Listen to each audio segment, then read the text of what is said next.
Ay, gusto, meron po ako, i-share ko lang po. Hindi ko lang po kasi na-share po sa inyo.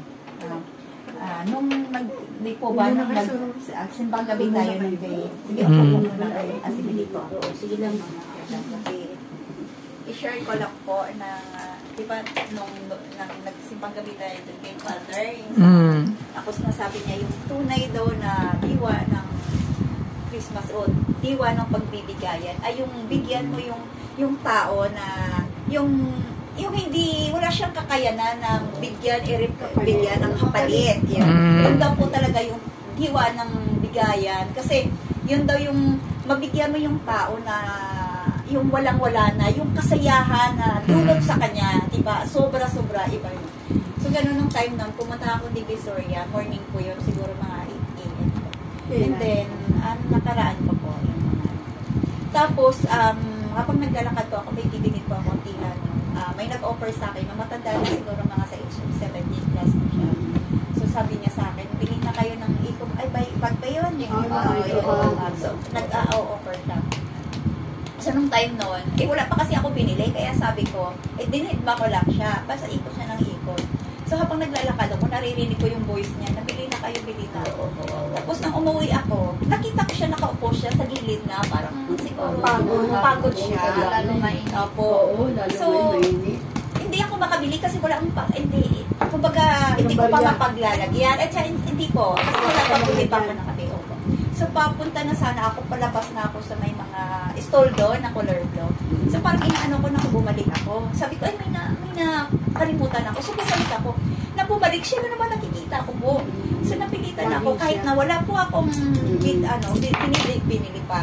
Bumalik talaga ako, na nakaumapaw na ako, bumalik ako sa kanya. Sabi ko, Nay, bibili po ako.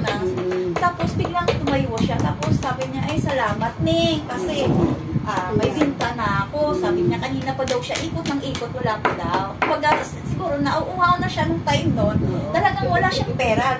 Sumatotal, wala po talaga siya nabili. So, parang natin sa bahay, sabi ko, imagine mo, matanda na siya, ang init-init. Tapos, naghanap buhay. Sabi ko, so, okay po, pabilag. So, 50 pesos ang binigay ko sa kanya. Hindi ko na kinuha yung sukli. Sabi ko, Nay, sa inyo na. Una, sinabi niya, salamat, kay may pinta na ako. Sa wakas, sabi niya, nagpas-mail ako sa kanya. Sabi ko rin, ay, ganun po ba? So, naisip ko, hindi ko na kukunin yung sukli. Binigay na, sa inyo na po yung 50 pesos. Alam mo na siya ako, kasi hinawakan niya yung kamay ko, napabalik-balik. Ako, salamat. Ning, salamat. Hinalikan yung kamay ko, kinukuha ko, kasi sabi ko, parang, sa akin, over naman. Napaka-over. Parang ganun. Hinalikan niya. Kinigas niya talaga. Maraming salamat. Binigyan mo pa ako. Thank you. Mayroon na daw po siyang binta. Binigyan ko pa daw po siya ng salamat. Kasi pabili niya ng order. Tapos binigyan ko pa siya ng parang sobra. Sabi ko, okay lang po yun. Kaya lang, hindi po okay lang po. Hinalikan niya lang kamay ko. Ayaw ko kasi sabi ko, ba't gano'n? Hindi naman ako santo para halikan niya ng gano'n. Saka sa maliit na bagay, sobrang na-appreciate niya. Hindi ko alam bakit gano'n ang nararamdaman ko. Tapos biglang nag-flashback sa akin. Oo pala, ganito pala yung impact sa iyo na iba. Kasi iba po ginawa sa akin. Hinalikan, tulad na lang po, lumulod siya sa ako na upo. Kasi imagine mo, sa atin barya lang yun. Hindi natin pinapahalagan. Sa kanila sobrang mahalaga. Kasi siguro pambili niya ng tubig. Sabi ko, imagine, siyempre ako may magulang din ako. May nanay din ako. Na gano'n. Parang, naantig yung, habang naglalakad ako, tumulo luha ko. Hindi ko alam. Wala naman akong connection sa mata. So, naisip ko na, sabi ko, ay salamat na lang din na, siguro kung may barya pa ako, hindi lang yun ang maibigyan sa kanila. So, sabi ko sa sarili ko, sana maging maraming siya. So, nalampas na yun. Ang pangalawa po yun, habang naglalakad naman ako sa Divisoria din na area, nasalubong ko yung mama. That time na yung mama, dito lang po yung space niya. Tapos naglalakad ako, yung mama, ilalagay niya po yung pera sa pulsa niya. Hindi ko alam bakit hindi na shot. Nahulog po. Since kami magkasalubong, sabi ko hinilak sa, ginano kasi hindi ko siya magkilala. Pera mo, ginano ko siya. Alam mo, nakatumpok yung pera ganyan bago pa. Nagpa 500 po. Ang dami. Ginano ko siya, ang pera mo, ginano ko siya. Ay, shock ng ganyan. Na-shock siya, pinulot niya, nakatingin sa akin, naka-face mask ako. Tinigan niya, maraming salamat. Alam mo, maluwa-luwa siya. Kasi imagine mo, syempre yung pera nun baka bagong saan. Inano niya si withdraw. At saka nakita ko siya, napaka-formal niya naman. Sabi ko baka bonus o basta kanya.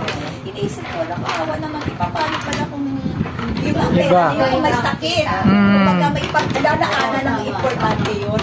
Tapos, hindi ko siya sabi niya sa akin, thank you. Hindi, na-shock din ako. Sabi ko, hindi, okay lang yun. Ginano ko sa, kasi pera yan naman po yun. At alam ko na siya may-ari. Kaya ginano ko sa inis, hindi, okay lang yun. Sa iyo ko yun eh. Magkasayo mong tayo, pera mo talaga yun. Sabi niya, thank you. Yung pasalamat din. So, ang sarap sa pakiramdam na ganung bagay. Na mga tao kapag di po ba? So, yung may mga tao na sa Divisoria, maraming mata dyan. Diba? Ayun nga po, sabi nga nila, kung iba-iba yun, sa laking halaga nila, aapakan na ko yun eh. Ganun daw. Sabi ko, ay, bakit gagawin? Hindi totoo yun. Sabi nila. Ganun daw yung isa, aapakan lang yan. Wala na doon eh. Lalo na ganun mahalaga. Sabi ko, hindi kasi sa akin yun. Nakita nyo naman siguro kung sino may-ari. Paano kung yun pala may mga anak, pamili ng gatas. Gamot pa. May gamot, may kamag-anak, ano. Kasi inaano nila ako na hindi. Kasi hindi sa akin yun, hindi sa iyo yun. Bakit? Alam mo naman kung sino may-ari, ba't hindi nyo ibigay? Kasi sabi nila sa hirap ng buhay na marami ka na mabibili daw yun. Hindi ko sila maano din. Masisisi kung balik ganun mindset nila. So, bali, ano sa akin, may inisip na kung mabuti na lang. At least, makagulot na. Tapos tapos alam ko sino may-ari. May balik yan. Opo, ito ba? Kaya nga, sabi ko, hindi, pera mo yan talaga. Ginano ko, yung pera mo na. Tapos, pagpulot niya, ang bago ng mga pera, tigli-500 pa na kaano. Kaway withdraw lang po talaga. Yung ko na-realize sa Divisoria nga naman, marami nga talagang mapapala na nakamasid sa'yo. So, nung umuwi ako na nakangiti na naman ako, sabi ko, ay salamat, mabuti na lang, thank you Lord, na ako ang nakikita. Amen. So, ang sarap naman sa pakiramdam. Last na yun naman po, napungot doon din po sa basta nakatulong kayo, no? Sarap pakiramdam. Opo, ako ng prutas, habang bumili po ako sa store na yun. Sa store lang siya. May lumapit na namang babae sa akin, pero yun naman, medyo mataba naman siya. Siya din humingi naman po siya ng parang limos o ganyan. And then yun, siguro okay na siya, marami nakakilala din sa kanya. Nakakita naman siya sa akin habang bumibili ako. Nung time nun, yung pera ko nun is 1,000 natang 500. Hindi siya na barya, wala akong barya. Sabi ko, sige, wait lang po. Sabi ko, hindi po talaga siya umalis sa tabi ko. Sabi niya, sige, hintayin kita. Sige po. Ay, yung sinukli sa akin, tag-100, 50, walang barya. Eh, sabi, since na matagal naman siya naghintay, sabi ko, sige, ay, hindi po bang merong tig-20? Eh, wala daw. So, gano'n na, 50 pesos na yun talaga, na makaano sa akin talaga.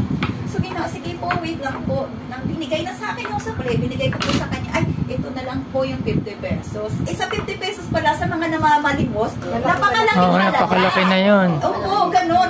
Alam mo, tuwa siya, nakuha ko lang pa sa, ay, thank you, I love you. Gumaganda sa akin. Oo, God bless you, I love you. Gumaganda. Ay, sabi ko sa kanya, hindi okay lang po, maliit lang naman yan. Sabi ko pa sa bagay. Tapos yung sa likod, sabi ng mga tao, uwi ka na, na daw siya, yung salt na daw. Kota na. Ano na daw siya. Kota na. Kota. Sabi, thank you. I love you. Sabi ko, hala, ang sarap sa pakiramdam. Yes, amen. Ay, hindi ko na magkilala ang mga ganong tao. Okay.